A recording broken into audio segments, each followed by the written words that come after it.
বন্যার পানির স্রোত দিন দিন এত পরিমাণে বেড়ে যাচ্ছে যে ঘরবাড়ি এক নিমেষেই ভেসে চলে যাচ্ছে। দেখেন এইখানে গবাদি পশুগুলো কিভাবে পানিতে ভাসছে।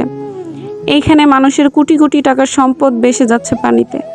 না পারছে ডাঙ্গায় উঠতে, না পারছে পানিতে থাকতে।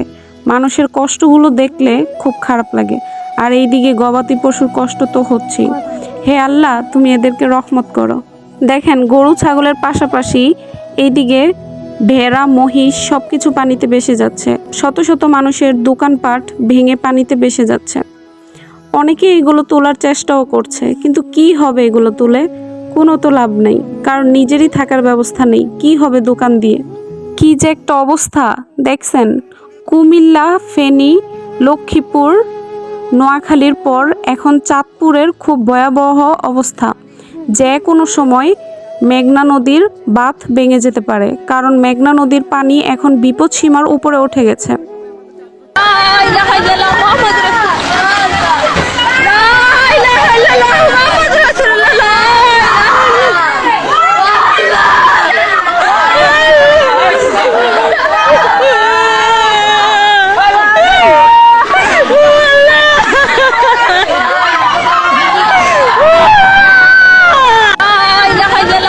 মানুষ তাদের ঘরবাড়ি গবাদি পশু হারিয়ে এখন নিঃস্ব হয়ে গেছে।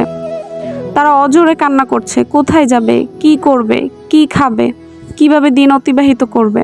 নিজেদের এত বড় বাড়ি সম্পত্তি থাকতেও আজকে তারা নিঃস্ব হয়ে গেছে। কোথায় যাবে, কার কাছে হাত পাতবে? তারা আজকে নিঃস্ব হয়ে রাস্তার পথিক হয়ে হাঁটছে। নিজেদের সব সম্পদ আজকে পানিতে ভাসছে, কিন্তু তাদের কিছুই করার নেই। শুধু অসহায়ের মতো চারদিকে তাকিয়ে দেখছে আর কি হচ্ছে। একমাত্র আল্লাহ তাআলার দিকে তাকিয়ে আছে।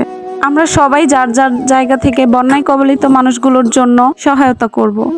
আর অন্তত এতটুকু না পারলেও তাদের জন্য ঘরে বসে বসে দোয়া করব, যাতে আল্লাহ তাদের সব কিছু আগের মতো ঠিক করে দেন।